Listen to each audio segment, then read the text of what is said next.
যেই ওমরের কথা বললাম, খাত্তাবের ছেলে ওমর, যে আল্লাহর নবীর কল্লা কাটার জন্য তরবারি নিয়ে গিয়েছিলেন, আল্লাহর নবীর জবানে কোরআন তেলাওয়াত শুনছেন, আল্লাহর নবী কাবায় কোরআন তেলাওয়াত করতেছে, আর খাত্তাবের ছেলে ওমর পিছনে পিছনে দাঁড়ায়া কোরআন শুনতেছে। আল্লাহর নবী এত চমৎকার সুরে কোরআন পড়েন। হযরত ওমর আবু জেহেলের কথা শুনা মনে মনে বলে, আবু জেহেল এসে মোহাম্মদের নামে আমার কাছে যা বলে গেছে, আমি নিজের চোখে না দেখা, নিজের কানে না শুনে আমি কখনো মোহাম্মদের সাথে কোনো বেয়াদবি করব না। জোরে বলেন আল্লাহু আকবার। হযরত ওমর ছিলেন জ্ঞানী মানুষ, শিক্ষিত মানুষ, আর আবু জেহেল ছিলেন মূর্খ। কি আবু জেহেল মানে কি? জোরে বলেন। আবু জেহেল হলো মূর্খের বাপ। আবু জেহেল ছিলেন মূর্খ আর ওমর ছিলেন জ্ঞানী। আল্লাহু আকবার। এই কারণে একটা প্রবাদ বাক্য আছে, মূর্খ বন্ধুর চেয়ে শিক্ষিত শত্রুও ভালো। সমাজের ভিতরে মূর্খ আপনাকে একটা গালি দিব, কোনো চিন্তা ভাবনা করবে না, কিন্তু একটা শিক্ষিত মানুষ চিন্তা করবে আমি তাকে অপমান করব, কিন্তু সে কোন লেভেলের মানুষ। ঠিক কিনা বলেন? আবু জেহেল ছিলেন মূর্খ, আয়েশা ওমর রেখা পেয়ে গেছে, ওমর তুমি সাহসী মানুষ, সাহসী যুবক, তুমি কি মুহাম্মদরে সাইজ করতে পারবা না? নাউজুবিল্লাহ। না পারলে কি তোমার বংশের মান মর্যাদা থাকে? এইভাবে আয়েশা ওমরকে উস্কায় দিয়ে গেছে। কি উস্কে দিছে বুঝেন না?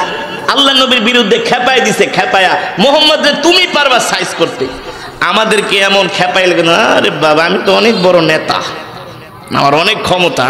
ঠিক আছে চাচা, চিন্তা করেন না, ওরে রাইতের ভিতরে গায়েব করে ফেলাম। কতক্ষণ আয়া যদি কয় বাদিজা তুমি সব, তুমি এটা, তুমি সেটা, তুমি পারবা, আরে ফুইলা পুরা একেবারে পটকা মাছ হয়ে যাব। আমার এত বড় প্রশংসা করতেছে, কিছু না করে দেহে লিগার ইজ্জত মান সম্মান থাকে নাকি? ঠিক আছে দেখাই দিন না, অসুবিধা নাই, রেজাল্ট পেয়ে যাবেন 3 দিনের মধ্যে। কয়দিনের মধ্যে? কিন্তু ওমর ছিলেন জ্ঞানী, বুদ্ধিমান, মূর্খ না। আবু জেহেলের কথায় কান দেওয়া যাবে না, আগে নিজের কানে দেখবো, নিজের চোখে দেখবো, নিজের কানে শুনবো, নিজের চোখে দেখবো। আবু জেহেলের কথা শুনা মোহাম্মদের সাথে আমি বেয়াদবি। সুবহানাল্লাহ বলে। তার মানে কি আল্লাহ তাআলা ওমরকে হেদায়াত দিবে, অর্ধজাহানের খলিফা বানাবি, মুসলমানদের নেতা বানাবি। সুবহানাল্লাহ। ওমর চিন্তা করলে আমি রাত্রবেলা যাব মুহাম্মাদের তেলাওয়াত শুনতে, দিনের আলোতে না, তাহলে তো মক্কার মানুষ দেখবে। মাগরিবের আজান দিছে, ঘুটঘুটে অন্ধকার হয়ে গেছে। ওই সময় তো আর আধুনিক মক্কা ছিল না, তখন তো ছিল পাহাড়ের দেশ, জঙ্গলের দেশ। 1450 বছর আগে না, তখন তো আর এই লাল নীল বাতি ছিল না, তখন তো আর ট্রেনের রাস্তা ছিল না, মাটির নিচে উপরে এমন রাস্তা ছিল না। পাহাড়ের দেশ, বন জঙ্গলের দেশ, ঘুটঘুটে অন্ধকার হয়ে গেছে। ওমর বলে আমি আস্তে আস্তে করে বাইতুল্লাহ দিকে যাচ্ছি মুহাম্মদকে দেখার জন্য। আর আস্তে কোন সুবহানাল্লাহ। হযরত ওমর বলে আমি 1 পা 2 পা করে করে আমি বাইতুল্লাহ কাবার কাছে গেলাম। কোথায়? কাবা। দেখতেছি সুললিত কণ্ঠে, সুমধুর কণ্ঠে আল্লাহর পয়গম্বর কোরআনের তেলাওয়াত করতেছে। কিন্তু আমার জন্ম তো কবির ঘরে, আমার বাবাও কবি, দাদাও কবি, 14 গোষ্ঠী কবি। মুহাম্মদের কোরআন তেলাওয়াত শুনা আবু জেহেলের কথাগুলো মনে পড়ে গেল। আবু জেহেল বলছিল ওমর, মুহাম্মদ কিন্তু একজন উচ্চাঙ্গের কবি, শিক্ষিত মানুষ, তুমি কিন্তু তার চালাকি বুঝবা না। সে বানায়া বানায়া এত সুন্দর করে কবিতা বলে, যেটা শুনলে তোমার হৃদয়ে গলে যাবে। মানে সব শয়তানি আগের থেকেই বোঝা গেছে, যাতে ওমর আল্লাহর নবীর ভালোবাসায় না পড়ে। বুঝেন নাই? আবু জেহেল সব বিষয়ে তাকে আগে থেকেই উস্কে দিয়ে গেছে। কিন্তু ওমর যখন আল্লাহর নবীর কোরআন তেলাওয়াত শোনে, এতটা বিমোহিত, বিমুগ্ধ হয়ে গেছে। ওমর বলে আবু জেহেল না বলছিল মুহাম্মদ একজন কবি, আসলেই তো তার কোরআন, তার তেলাওয়াত শোনা মনে হচ্ছে সে একজন উচ্চাঙ্গের কবি, শিক্ষিত মানুষ। আল্লাহর নবী কোরআন পড়তেছেন, আনফরচুনেটলি ঠিক ওমর যেটা চিন্তা করতেছে, আল্লাহর নবীকে সে কবি বলতেছে, মনে মনে নবীজি সেই আয়াতটাই তেলাওয়াত করতেছে। আল্লাহু আকবার। ওয়া মা হুয়া বিকাউলি শাইর কলিলাম মা তুমিনুন। সুবহানাল্লাহ। ওমর মনে মনে কয় মোহাম্মদ অনেক বড় একজন উচ্চাঙ্গের কবি। আল্লাহর নবী যে আয়াত তেলাওয়াত করতেছেন, আয়াতের অর্থ হলো, এ তুমি আমাকে কবি বলো না, কবি বলো না, আমি কবি না, আমি কবি না, আমি হলাম নবী। সুবহানাল্লাহ। আমি যেটা তেলাওয়াত করতেছি এটা কোনো কবির কাব্য নয়, এটা হলো আল্লাহর কোরআন। ওমা হুয়া বিকাউলি শাইর কলিলাম মা তুমিনুন। আমি যে কোরআন পড়ি এটা কবিতা না, এটা আল্লাহর কোরআন। এ কথা মক্কার কম মানুষই বিশ্বাস করে, মানে কাফেরদের কথা বলতেছে, ঠিক কিনা বলেন? ওমর অবাক হয়ে গেছে, কিরে মোহাম্মদ রে আমি বললাম কবি, সে বলতেছে সে কবি না। আমি যে মোহাম্মদ রে কবি বললাম এটা সে জানলো কিভাবে? সুবহানাল্লাহ। খেলা খেলতেছে কে? জোরে বলেন, কে খেলতেছে? আরে আমার আল্লাহ যদি খেলে, মক্কার কাফেররা আল্লাহর সাথে পারে নাই, পারবেও না, ঠিক কিনা বলেন? ওমর বলতেছে মোহাম্মদ মনে হয় বড় কবি। আল্লাহর নবী তেলাওয়াত করতেছে, কয় না আমি কবি না, আমি নবী। সুবহানাল্লাহ। আমি যে কবি না, আমি যে নবী, আমি যেটা পড়তেছি এটা কোরআন। এটা মক্কার কম মানুষই বিশ্বাস করে, যাদের ঈমান আছে তারা বিশ্বাস। তারা আমাকে কবি বলে, জাদুকর বলে, আর যাদের ঈমান আছে তারা আমাকে নবী বলে, যাদের ঈমান নাই তারা আমাকে মিথ্যাবাদী বলে, ঠিক কিনা বলেন? ওমর মনে মনে শুনে কয়, কিরে এই লোকটাকে আমি বলতেছি কবি আর সে বলে আমি কবি না, তাকে যে আমি কবি বললাম এই লোকটা কিভাবে জানে? শোনেন, আপনি আমারে বলতেছেন হুজুর, মনে মনে বলতেছেন হুজুর হইল মিথ্যা কথা কইতেছে। এখন আপনার মনের খবর কি আমি জানি নাকি? এখন আমি যদি বললাম, এই আপনার কথার প্রতি উত্তর যদি আমি ভাষা দিয়া দেই, কোরআনের আয়াত দিয়া দেই, এ তুমি আমাকে মিথ্যাবাদী বলছো, আমি মিথ্যাবাদী না, আমি সত্যবাদী। এখন আপনার দিলের মধ্যে আঘাত লাগবে কি লাগবে না? যে কিরে লোকটারে আমি মিথ্যাবাদী বললাম, সে জানে কিভাবে? রহস্য আছে কি আছে না?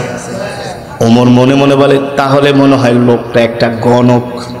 কি গণকরাই তো মানুষের মনের কথা জানে, দেখেন না? এই যে টিয়া পাখি বয়া থাকে, বুয়া কিচ্ছু জানে না।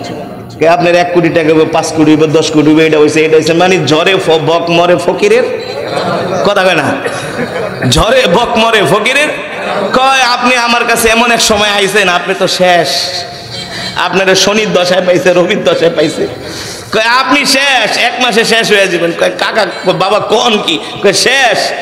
কয় কোনো উপায় আছে? কয় আছে, মানে ধান্দাবাজি, ঠিক কিনা বলেন?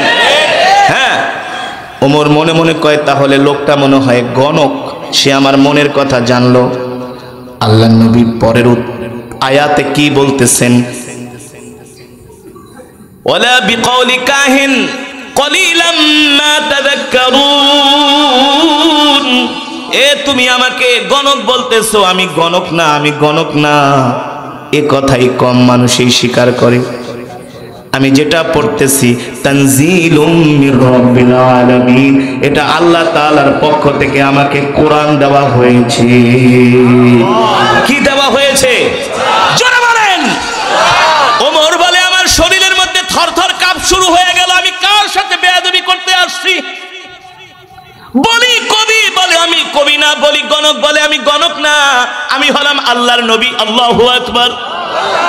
আমি যেটা তেলাওয়াত করতেছি এটা হলো আল্লাহর কোরআন, তানজিলুম মির রাব্বিল আলামিন। আল্লাহ তাআলা এই কোরআন আমার উপর নাজিল করেছে, ঠিক কিনা বলেন? হযরত ওমর বলে, যেই দিন আমি আল্লাহর নবীর জবানে এই কোরআনের তেলাওয়াত শুনলাম, সেই দিন থেকে আমি ইসলামের প্রতি দুর্বল হতে শুরু করলাম। আল্লাহু আকবার। জোরে বলুন আল্লাহু আকবার। ওই ওমর আল্লাহর নবীর কাছে এসে বলে, ও নবী, আপনার কল্লা কাটবো তো দূরের কথা, আপনার সাথে বেয়াদবি করবো তো দূরের কথা, মক্কার কাফেরদের কথা শুইনা আপনার সাথে বেয়াদবি করতে আসছিলাম। আপনার সাথে কোনো বেয়াদবি না, আপনার কল্লা কাটবো তো দূরের কথা, আমি আমার কল্লাটাই আল্লাহ তাআলার জান্নাতের বিনিময়ে আমার কল্লাটা নবীর কাছে বিক্রি করে দিলাম। নবী, আপনি আমাকে কালেমা পড়ায় মুসলমান বানিয়ে দেন। আল্লাহু আকবার। আল্লাহ তাআলা ওমরকে হেদায়েত দিলেন, কালেমা পড়ে মুসলমান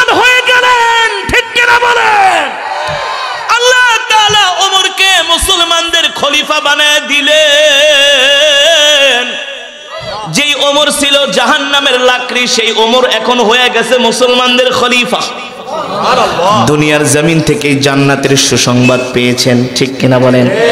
10 জন সাহাবীদের মধ্যে হযরত ওমরও একজন। আল্লাহু আকবার। যিনি ছিলেন অর্ধ পৃথিবীর বাদশা, অর্ধ পৃথিবীর। জো বাইডেন আমেরিকার প্রেসিডেন্ট, ভারতের মোদি তিনি ভারতের প্রধানমন্ত্রী, রাশিয়ার প্রেসিডেন্ট পুতিন, কিম জং, কতটুক অস্ত্রের মালিক, দেশের মালিক, তাতেই তাদের গরমে দেশে থাকা যায় না। অর্ধজাহান বোঝেন তো, পুরা পৃথিবীর অর্ধেকের চাইতেও বেশি তার প্রেসিডেন্ট ছিলেন হযরত ওমর। সুবহানাল্লাহ, সুবহানাল্লাহ। তাহলে তার কেমন গরম হওয়ার দরকার ছিল? হ্যাঁ, এমন গরম ছিলেন ওমর, ইবলিস শয়তান দেখলে রাস্তা পরিবর্তন করত। যদি দেখতো ওমর যাইতে আছে উত্তর লক্ষণ খোলা দিয়া, শয়তান কয় ওমরের সামনে পড়লে খামো মায়ের, আস্তে করে দক্ষিণ লক্ষণ খোলা দিয়া নদী দিয়া পার হয়ে ওই পারে দৌড় ওমরকে দেখলে। আর বর্তমানে পৃথিবীর যত মুসলিম রাষ্ট্রপ্রধান আছে, আমরা যারা মুসলমান আছি, শয়তান দেখলে আমি আর কি শয়তান, তুই তো আমার দাদা, তুই তো আমার, আমি শয়তান হইয়া যেটা কল্পনা না করি তুই ওইটা আগেই করে বইয়া রইছস, ঠিক কিনা বলেন? ওমর মদিনার শাসক, অর্ধজাহানের খলিফা। রোম পারস্য থেকে হিরাক্লিয়াসের সাঙ্গপাঙ্গরা আসছে ওমরকে দেখতে। ওমরকে, কাকে? মুসলমানদের খলিফা ওমরকে দেখতে আসছে। ওমরকে, আল্লাহু আকবার, জোরে বলেন আল্লাহু আকবার। হযরতে ওমরকে বলা হয় মেজাজে ওহী। সুবহানাল্লাহ। মুহাম্মদ কোরআনের তেলাওয়াত করে মক্কার যুবকেরা তার তেলাওয়াত শোনার জন্য পাগল হয়ে যায়। আল্লাহু আকবার, জোরে বলেন আল্লাহু আকবার। বাংলার জমিনে এমনও যুবক আছে যারা আগে গান শুনতো, তারা এখন কোরআন শোনে, ঠিক কিনা বলেন? যারা আগে গাঁজা খাইতো তারা এখন মসজিদে আসে কোরআনের মহব্বতে। আল্লাহু আকবার। মক্কার কাফেরেরা এসে বলে, ওমর শোনো, মোহাম্মদ নিজে বানায়া কবিতা বইলা কোরআন বইলা চালায় দেয়। জোরে বলেন নাউজুবিল্লাহ। মোহাম্মদ হলো একটা উচ্চাঙ্গের কবি, অনেক বড় সাহিত্যিক, শিক্ষিত মানুষ, যেমন দেখতে সুন্দর। সুবহানাল্লাহ। মক্কার কাফেরেরা আমার নবীর দুশমন হওয়ার পরেও নবীজির প্রশংসা করেছে, না কইরা উপায় নাই, ঠিক কিনা বলেন? না কইরা উপায় নাই। যোগ্য মানুষকে সবাই ভালোবাসে, সামনাসামনি বিরোধিতা করলেও কয় না লোকটা যোগ্য, লোকটা যোগ্য, ভালো, ভদ্র, সভ্য। কেউ কাউকে ভালোবাসে অর্থের কারণে, আবার কেউ কারো বিরোধিতা করে ক্ষমতার দ্বন্দ্বে। মক্কার কাফেরেরা আল্লাহর নবী শুধু বিরোধিতা করত ক্ষমতার কারণে, আর কিচ্ছু না। আবু জেহেল আয়েশা বলে, ওমর চেহারা যেমন সুন্দর, উচ্চাঙ্গের মানুষ, শিক্ষিত মানুষ, ভদ্র মানুষ, মার্জিত মানুষ, কোনোভাবেই মুহাম্মদকে থামাতে পারি না। এ ওমর, তোমার কাছে একটা বিচার দিয়া গেলাম, তুমি মুহাম্মদকে পারলে একটু তাকে শায়েস্তা করো। বলেন নাউজুবিল্লাহ, আরো জোরে বলেন নাউজুবিল্লাহ। ওমর বলে অপরাধ হলো সে মানুষকে কোরআন শোনায়, আর তার কোরআন শুনা মানুষ তার জন্য পাগল হয়ে যায়। আল্লাহ তাআলা আমার নবীকে এমন একটা কণ্ঠ দান করেছিলেন, যেই কণ্ঠ শুনলে মক্কার মানুষ পঙ্গপালের মতো নবীর কাছে ছুটে আসতেন। এই কারণে আল্লাহ নবীও জান্নাতের মধ্যে আমাদেরকে তেলাওয়াত করে শোনাবেন। সুবহানাল্লাহ। স্বয়ং আল্লাহ তাআলাও আমাদেরকে কোরআনুল কারীমের তেলাওয়াত করে শোনাবেন। আল্লাহ তাআলা সেই মজলিসের জন্য আমাদেরকে কবুল করুন। চাই না আল্লাহ তাআলার জবানে কোরআন শুনতে? জোরে বলেন চাই।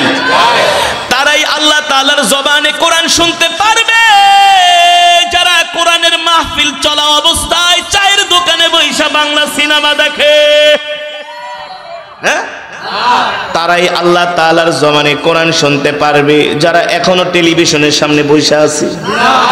তারাই আল্লাহর নবীর সুললিত কণ্ঠে, হৃদয়গ্রাহী কণ্ঠে তেলাওয়াত শুনতে পারবে যারা এখনো কম্বলের মধ্যে শুয়ে আছে। হ্যাঁ, এত সোজা না, এত সোজা না। আপনারা অনেকেই কোরআনের তেলাওয়াত শুনে দৌড়ায় চলে আসছেন, শুধু কোরআনের মজমায় আসেন নাই, জান্নাতের টিকিট নেওয়ার জন্য আসছেন। সুবহানাল্লাহ। খুশি নাকি বেজার? আপনি যদি আজকে মারা যান, আপনার বাবাও আপনার কবরে যেতে পারবে না, মাও যেতে পারবে না, দাদা দাদি বন্ধু বান্ধব কোন নেতা খাতা পারবে যে ঠিক আছে আমার এত বড় একটা কর্মী বিশ্বস্ত মানুষ, আমি একটু কবরে যাই আমার সাথে এক রাত থাকি, পারবে? আপনার যেই মা 10 মাস 10 দিন গর্ভে ধারণ করছে সে কি পারবে? আপনার যেই বাবা বন্ধুর মতো আদর করেছে ইন্তেকালের পরে সে কি কবরে যেতে পারবে? কোন উপকার করতে পারবে? পারবে না, পারবে না, পারবে না, পারবে না রে যুবক। তাহলে কে উপকার করতে পারবে? ইদা উদি আল মাইয়িতু ফি কবরিহি জাআল কুরআনু ইনদা রাসিহি। আপনি আমি যদি আল্লাহর কোরআনকে মহব্বত করি, আল্লাহর কোরআনকে ভালোবাসি, কোরআন অনুযায়ী চলি, কোরআন অনুযায়ী জীবনটাকে সাজাই, ইন্তেকালের সাথে সাথে এই কোরআন যে আমাদের কবরকে আলোকিত করবে।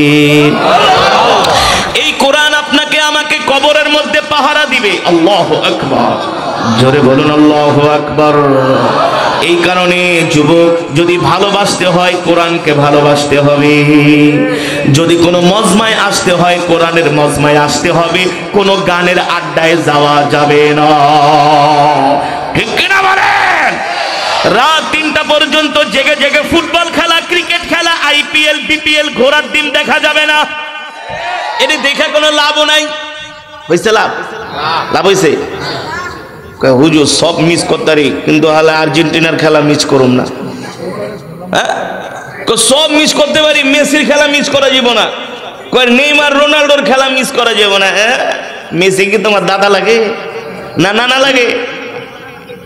মেসিকে এত ভালোবাসো, মেসির স্টাইলে চুল কাটে, আছে কি আছে না? হ্যাঁ, মেসির স্টাইলে চুল কাটে। কিরে বেটা, মেসির মতো চুলের কাটিং দেয়, মেসির পতাকা লাগায়, আবার ছাদের তে পুরা পতাকা লাগাইতে যায়, মইরা যায়, একেবারে বিনা হিসাবে জান্নাত। হ্যাঁ, আর্জেন্টিনার পতাকা লাগাইতে যায় গাছের থেকে পড়ে গেছে, বিনা হিসাবে জান্নাতে গেছে গা। মায়ের একটাও মাটিতে পড়বে না। এই জীবন কি তোমার? এই জীবন দিয়েছেন কে? আর্জেন্টিনার পতাকা লাগানোর জন্য জীবন দিয়েছে। রাত 3টা বাজে জেগে জেগে ব্রাজিলের খেলা দেখবা আর নাচবা, বাজি ধরবা, জুয়া খেলবা। হ্যাঁ, রাতের বেলা পার্টি দেয়, কি কয় দোষ আয়া পড়ো, খাওন রেডি, খাওন রেডি। কয় না দোষ ঘুমাকো, একটা কথা কইলা ঘুমাইবা, বছরে একটা দিন খেলা আইছে দেখো না। কয়দিন ডাকছো তাহাজ্জুদের জন্য? কয়দিন ডাকছো? এই উত্তর লক্ষণ খোলার মসজিদে তাহাজ্জুদের নামাজ হইব, রাত 3টা বাজে আয়া পড়ো। কয়দিন ডাকছো? কয়দিন করছো দোস্ত চলো আমরা মসজিদে যাই, এক খতম কোরআন পড়ি? কয়দিন কয়দিন কয়দিন জিকিরের মজমায় বসছো? খালি হাফ প্যান্ট পরে ঘোরো আর মাস্তানি করো আর বাইক চালাও। হ্যাঁ বাবারে কি ভাব! চুলের কাটিং কি? চাইরো সাইডে কোনো চুল নাই, মাঝখান দিয়ে একটা বল্লার বাসা। এখন আবার চুলে হারপিক কালার করে। কি কালার? ওই যে বাথরুমে হারপিক দেয় না, হারপিক, হারপিক দিয়া বাথরুম ধোয় না? হ্যাঁ, চিনেন তো? এখন দেখবেন এলাকার কিছু পোলাপান চুলের ভিতরে হারপিক লাগায়, চুলের ভিতরে লাল কালার লাগায়, নীল কালার লাগায়, দেখলে মনে হয় না মানুষ নাকি আফ্রিকার জঙ্গল থেকে কোনো ভাল্লুক আসছে। কথা বলেন, কথা বলেন। টিকটক টিকটক টিকটক নিয়ে এখন যুবকরা ব্যস্ত, যুবতীরা ব্যস্ত, খালি টিকটক আর টিকটক। এখন বাংলাদেশে সব টিকটক সেলিব্রিটি হয়ে গেছে। এখন আর পড়ালেখা লাগে না, পড়ালেখা করে কি করব? এখন সব টিকটক সেলিব্রিটি। এক একটা টিকটক, এখন টিকটকার মাসে 5 লাখ 10 লাখ টাকা ইনকাম, বুঝেন নাই? ওই দিন দেখলাম টেলিভিশনে এক আলেম নামের জালেম, আলেম নামের, আলেম নামের মানে এটা হলো আলেম তো না, আলেম নামের কলঙ্ক। আপনারা দেখছেন ভিডিওটা? কই হিরো আলমরে দেখা আমার জীবনের আশা পূর্ণ হয়ে গেছে। হিরো আলমরে দেখা বলে একজন আলেম, আমি কিন্তু এটাকে সেভ করে রাখছি। সি, এই আলেম হলো ওলামায়ে সু। হিরো আলমের মতো একজন অভিনেতা কয় তারে দেখার জন্য আমার জীবনটা ছটফট করছে, কলিজাটা। আজকে দেখছি আমার জীবন ধন্য হয়ে গেছে। কোন নাউজুবিল্লাহ, জোরে বলেন নাউজুবিল্লাহ। তোমার উচিত ছিল বলা যে আমি একজন বাংলাদেশের হক্কানি আলেম দেখছি, আমার জীবন ধন্য হয়ে গেছে। আমি একজন ভদ্র সভ্য মানুষ দেখছি, একটা কলেজ ইউনিভার্সিটির একজন প্রফেসর, অধ্যাপক, সৎ নির্ভীক মানুষ গড়ার কারিগর, তাদেরকে তাকে দেখা আমার কলিজা ঠান্ডা হয়ে গেছে। সমাজ কোথায় যাচ্ছে, কোথায় কোথায় যাচ্ছে? মুসলমান, এই কথাগুলো কেন বললাম? আজকে আমাদের অধঃপতনের একটি মাত্র কারণ হলো আমরা আল্লাহর কোরআন থেকে দূরে সরে গিয়েছি, ঠিক কিনা বলেন? আমরা নিজেরাও কোরআন পড়ি না, আমাদের সন্তানদেরকেও কোরআন শিখাই না, আমাদের নিজেদের মাঝেও ধর্মের শিক্ষা নাই, আমরা সন্তানদেরকেও ধর্মের শিক্ষা দেই না, ঠিক কিনা বলেন? আমি নিজেও নামাজ পড়ি না, আমার সন্তানকে নামাজের কথাও বলি না। আজকে আমাদের জেনারেশন, আজকে আমাদের তরুণ প্রজন্ম, তারা দিন দিন মাদকাসক্ত হয়ে যাচ্ছে।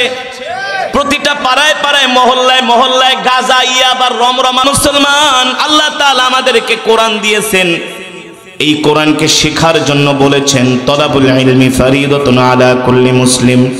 কোরআন শিক্ষা করা প্রত্যেকটা মুসলমান নরনারীর উপরে ফরজ। যেই ছেলে, যেই যুবক, যেই মুসলমান, যেই তরুণ আল্লাহর কোরআন পড়ে, আল্লাহর কোরআনের শিক্ষা গ্রহণ করে, যে ধর্ম মানে, ধর্ম চর্চা করে, ধর্ম অনুযায়ী, ইসলাম অনুযায়ী যে তার জীবনটাকে সাজায়, ওই মুসলমান কখনো গুনার কাজ করতে পারে না, নেশাগ্রস্ত হতে পারে না, সন্ত্রাস হতে পারে না, মাস্তান হতে পারে না, দুর্নীতিবাজ হতে পারে না, ঠিক কিনা বলেন?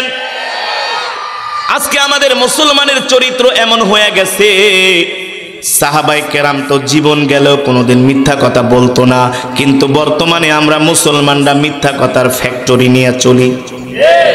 আপনি কাউকে 50,000 টাকা হাওলাত দেন, টাইম নিব 1 সপ্তাহ, 2 মাসেও দেওয়ার কোনো খবর নাই। কথা কন, আমানতের খেয়ানত।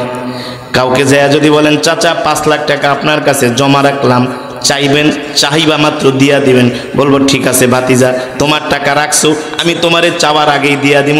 দেখবেন ওই টাকা যায় চাচাই অন্য ব্যবসায় লাগায়া ফেলাইছে। অন্যের সম্পদকে নিজের গনিমত মাল মনে করে, ঠিক কিনা বলেন? কারণ কি? কারণ কি? এর একটি মাত্র কারণ হলো আমাদের মধ্যে আল্লাহর ভয় নাই, কবরের চিন্তা নাই। যদি আমাদের মধ্যে আল্লাহর ভয় থাকতো, পরকালের চিন্তা থাকতো, জাহান্নামের ভয় থাকতো, তাহলে আমরা মুসলমান কখনো অন্যের সাথে মিথ্যা কথা বলতাম না, কোনো মানুষকে কষ্ট দিতাম না, কোনো মানুষের সাথে প্রতারণা করতাম না, কোনো মানুষের সম্পদ আত্মসাৎ করতাম না, ঠিক কিনা বলেন? আপনি দোকানে মাছ কেনার জন্য যাইবেন, দেখবেন 1 সপ্তাহের পচা বাসি মাছ আপনারে দিয়া দিব, গরুর গোশতের সাথে রং মিশাইয়া দিয়ে দিবে, ঠিক কিনা বলেন? সব জায়গায় ধোঁকাবাজি, প্রতারণা। কারণ কি? কারণ কি? এই সমস্ত মানুষদেরকে কখনো আইন দিয়া, পুলিশ দিয়া ঠিক করা যায় না। তাদেরকে যদি ভালো করতে হয়, একমাত্র কোরআনের জ্ঞান, ওহির জ্ঞান ছাড়া এই মানুষদেরকে ভালো করা যাবে না। মক্কার জাহিলিয়াতের মানুষগুলো এর চাইতেও আরো তাদের অধঃপতন ছিল, ঠিক কিনা বলেন? যাদের কাজ ছিল মারামারি করা, কাটাকাটি করা, খুনাখুনি করা, ধর্ষণ করা, ডাকাতি করা, ছিনতাই করা, গোত্রে গোত্রে মারামারি লাগলে এই মারামারি যুগের পর যুগ, বছরের পর বছর, 100 বছর পর্যন্ত তাদের মারামারি চলতো। বাবা মরণ ইন্তেকালের সময় ছেলেকে ডাক দিয়া বলে যাইতো, এ সন্তান এদিকে আয়, ওই গোত্রের মানুষ আমাকে মারছে, আমি প্রতিশোধ নিতে পারি নাই, তুই আমার সন্তান, তুই প্রতিশোধ নিয়ে আনিস, বাবার কথাটা রাখিস। এই অবস্থা ছিল জাহেলিয়াতের মানুষের। বর্তমানে সেই অবস্থা এখন বাংলাদেশে হয়ে গেছে। কথা বলেন, মুসলমান মুসলমানের মাঝে মিল নাই, মহব্বত নাই, ভালোবাসা নাই, পারস্পরিক সম্প্রীতি নাই।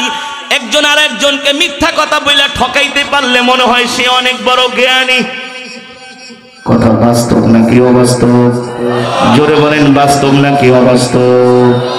আজকে আজকে আমাদের মাঝে লোভ ঢুকে গেছে, দুনিয়ার ক্ষমতার লোভ, সম্পদের লোভ, নারীর লোভ, বাড়ির লোভ।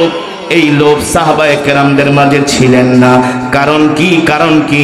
তারা আল্লাহ তাআলাকে ভয় করতেন, কবরের আযাবকে ভয় করতেন। কিন্তু আমাদের অবস্থা দেখলে মনে হয় আমরা আমাদের শিকড় কোথায়? মদিনায়। ঠিক কিনা বলেন? আমাদের শিকড় মদিনায়, আমাদের শিকড় মস্কোতে নয়, আমাদের শিকড় হলো মদিনায়। আল্লাহু আকবার, জোরে বলেন আল্লাহু আকবার। আমাদের সন্তানদেরকে তো এখন ওমরের জীবনী পড়ানো দরকার ছিল, হযরত ওমরের জীবনী নিয়ে পিএইচডি ডক্টরেট করার দরকার ছিল। ঠিক কিনা বলেন? এখন আমাদের সন্তানদেরকে স্কুলে পড়ানো হয় লাল গরুর গল্প। কিসের গল্প? লাল গরুর গল্প। স্কুলে এখন আমাদের সন্তানদেরকে নৃত্য শেখানো হয়, নৃত্য। স্কুলের এখন একটা বই আছে শিল্প সংস্কৃতি, তার মধ্যে এখন মেয়েদেরকে নৃত্য শিখায় আর অভিনয় কি শিখায়? নাটক করা শিখায়। এখন ব্যাঙ্গের লাভ শেখানো হয়, ব্যাঙ্গের লাভ, ঘোড়ার লাভ শেখানো হয়। ঠিক কিনা বলেন? বানিয়ে বলছি সন্তানদেরকে এখন বার্গার বানানো শিখায়, পিজা বানানো শিখায়, পিজা নুডলস বানানো শিখায় স্কুলে। অথচ আমাদের সন্তানদেরকে বাধ্যতামূলক কোরআন শিক্ষা দেওয়ার দরকার ছিল, ইসলাম ধর্ম শিক্ষা দেওয়ার দরকার ছিল। ঠিক কিনা বলেন? এখন স্কুলে এগুলো এই ইসলাম ধর্মটাকে ঐচ্ছিক শিক্ষা বানায় ফেলেছে। মন চাইলে শিখো, না মন চাইলে না শিখো, কোনো সমস্যা নাই। এ কারণে আমাদের ইন্টারের ছেলেরা এখন সিগারেট খাওয়া শিখে গেছে, গাঁজা খাওয়া শিখে গেছে। জন্য একমাত্র মহান রব্বুল আলামিনের জন্য, যিনি আমাদেরকে সৃষ্টি করেছেন। ঠিক কিনা বলেন? মুসলমান, আমাদের হায়াতের মালিক কে? আমাদের রিজিকের মালিক কে? আমরা কার গোলাম? আরো জোরে বলুন, কার গোলাম? এক আল্লাহর গোলাম। ঠিক কিনা বলেন? সেই মাওলায়ে পাকের জবানের কালামের তেলাওয়াত করেছি, আর আল্লাহর গোলামেরা বসে বসে শুনেছে। আল্লাহু আকবার। আসমানের নিচে জমিনের উপরে এর চাইতে আর উত্তম জিকির হতে পারে না। আফজালুজ যিকর তিলাওয়াতুল, আল্লাহ তাআলার কাছে সবচেয়ে পছন্দের জিকির হলো কোরআনের তেলাওয়াত। কিসের তেলাওয়াত? আমি তেলাওয়াত করেছি, আপনারা শুনেছেন। কি পেয়েছেন বলতে পারবেন? কি ফায়দা হয়েছে, কি বেনিফিট, কি পেলেন? বলবো? আমি তেলাওয়াত করেছি, আপনারা শুধু শুনছেন। এক এক হরফে 10টি করে নেকি পেয়েছেন। আমি যদি 1000 শব্দ তেলাওয়াত করি, 1000কে 10 দিয়া গুণ দেন, কয় হাজার? মাশাআল্লাহ, অঙ্ক পারেন না? অটো মনে রাখবেন, কয় হাজার? আর যদি 2000 শব্দ তেলাওয়াত করি, 10 দিয়া গুণ দেন, কয় হাজার? সুবহানাল্লাহ। এখানেই শেষ, আর লাভ নাই, 10 গুণ লাভ। সুবহানাল্লাহ। বলবো? এই মজমায় আসার কারণে এক খতম করে করে কোরআনুল কারীমের সওয়াব পেয়েছেন। সবাই মিলে এক খতম না, একজন পার পারসন। তাহলে আজকের মাহফিলে কয়েক হাজার খতমে কোরআনের সওয়াব হয়েছে। ঠিক কিনা বলেন? আর যারা আসে নাই, ওরা এই সওয়াব থেকে মাহরুম হয়েছে। আসো নাই, যাও বসে বসে গাঁজা খাও নদীর পারে, ফেসবুক চালাও, সিগারেট টানো, লাভ নাই। লাভ আছে? লাভ নাই। তোমাদের কপাল পোড়া, এখনো সময় আছে। আর এই কোরআন তো সেই কোরআন, যে কোরআনের তেলাওয়াত শুনে আবু জেহেলও রাত্রে ঘুমাইতে পারে না। কথা বলেন মুসলমান?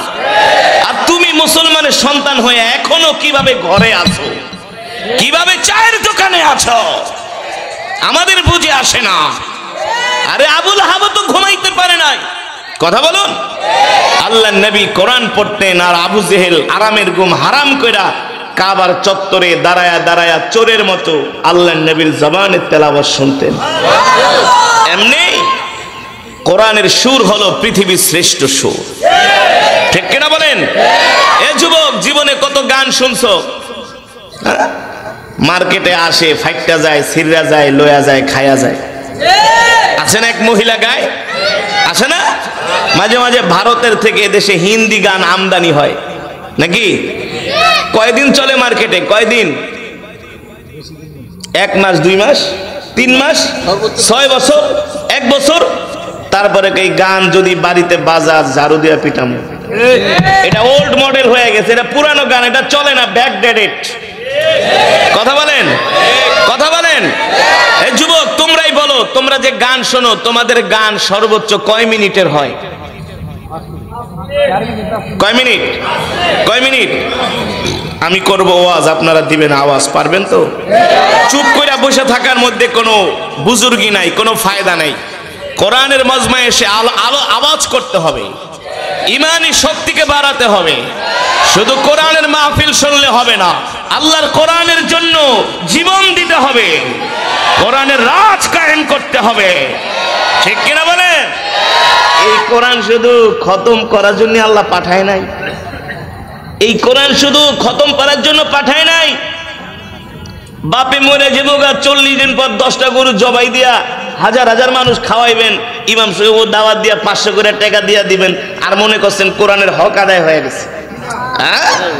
বছরে এক মাস শুধু খতমে তারাবি পড়বেন আর কোরআনের হক আদায় হয়ে গেছে? এতই সোজা? এত সোজা না। আমাদের উপরে কোরআনের হক আছে। কোরআনের হক, একটা হক হলো, এটা একটা সাধারণ একটা হক হলো কোরআনের, যেখানে তেলাওয়াত হয় সেখানে মুসলমানরা আসবে, কোরআনের তেলাওয়াত শুনবে, এটা একটা হক। ঠিক কিনা বলেন? আর একটা হক হলো প্রত্যেকটা মুসলমান কোরআন শিখবে। আর সর্বস্তরের হক হলো আল্লাহর জমিনে আল্লাহর কোরআনের রাজ কায়েম করতে হবে। কোরআনের রাজ কায়েম করতে হবে, কোরআনের শাসন কায়েম করতে হবে।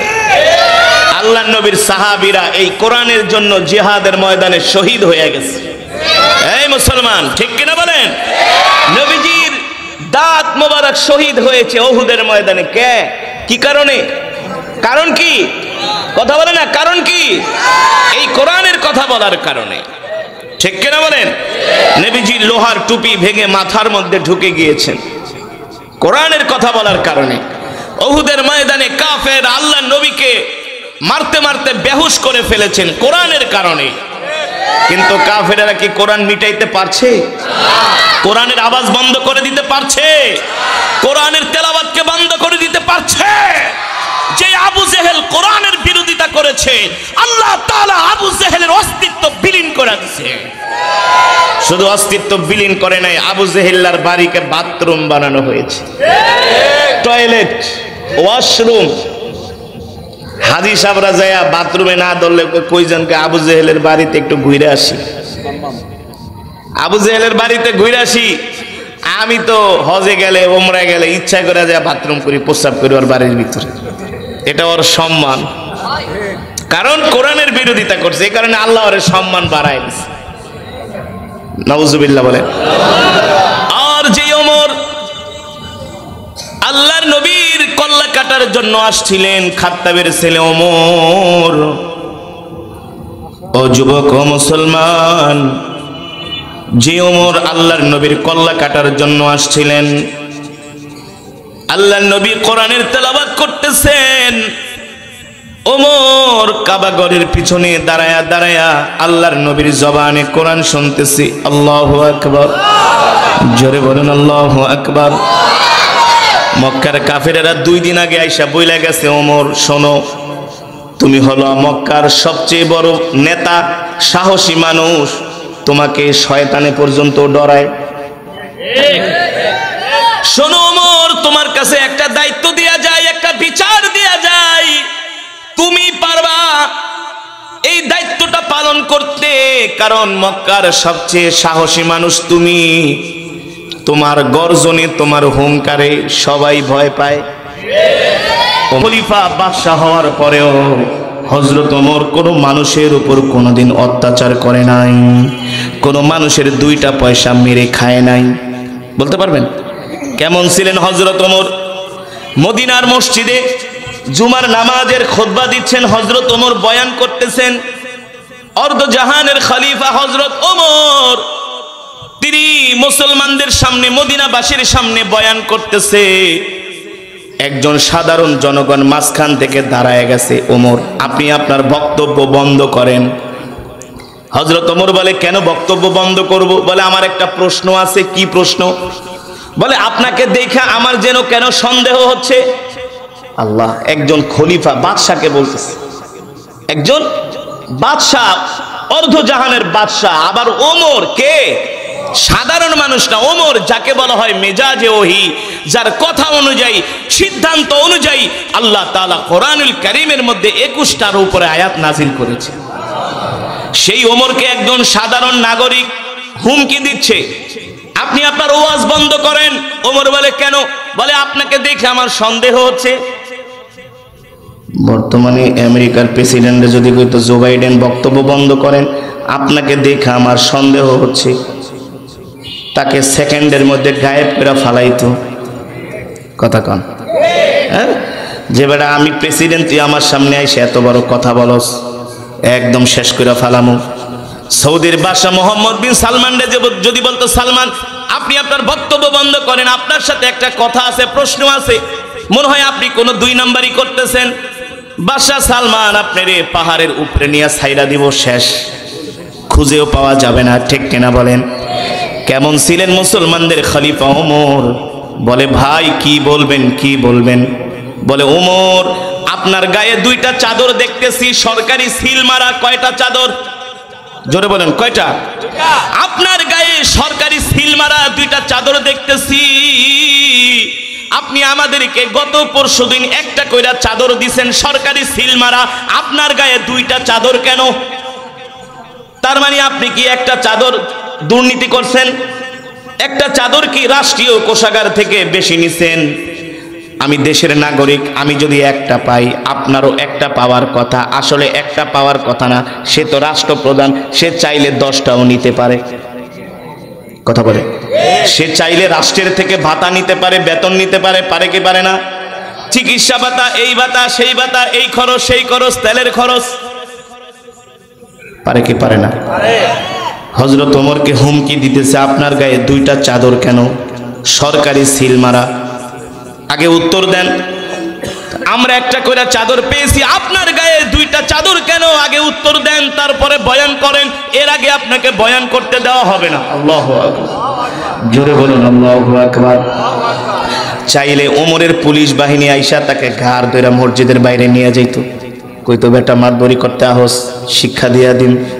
হযরত ওমর বলে, তোমরা চুপ থাকো। ভাই আপনি আমাকে যেই প্রশ্ন করেছেন, আপনার প্রশ্নের উত্তরটা আমি দিব না, আমার সন্তান, আমার ছেলে আব্দুল্লাহ ইবনে ওমর দিবে। আল্লাহু আকবার।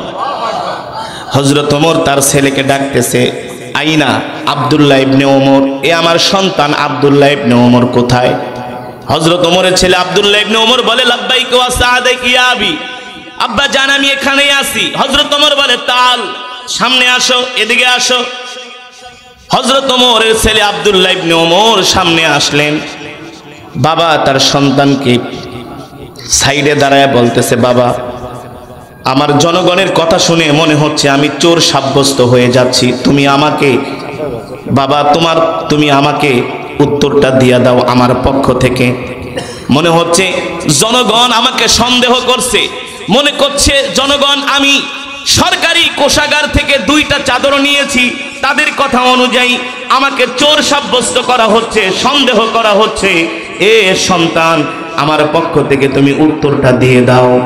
হযরত ওমরের ছেলে আব্দুল্লাহ ইবনে ওমর দাঁড়ায় বলে, এ মদিনাবাসী, আমার বাবার গায়ে যে 2টা চাদর দেখতেছেন, একটা চাদর হলো আমার বাবার, আর একটা চাদর হলো আযাবের নাই শেষ, ভয়াবহ কবর দেশ, আযাবের নাই শেষ, পানি পানি করে জীবন যেতে চায় চলিয়া, বড় মুসিবতে আসি কইও আমার বাড়িতে যায়া, 2 পাশের মাটি এসে চাপবে কবরে, পাজর ঢুকে পড়ে আর পাজর ভিতরে, আল্লাহ 2 পাশের মাটি এসে চাপবে কবরে, পাজর ঢুকে পড়ে আর পাজরের ভিতরে, আযাবের পর আযাব চলে যাবে পড়ে যাবে চলে, দাও দাও আগুন জ্বলে, কবর জীবনটা গেল আমার কাঁদিয়া কাঁদিয়া, বড়ই মুসিবতে আসি আমার বাড়িতে যায়া।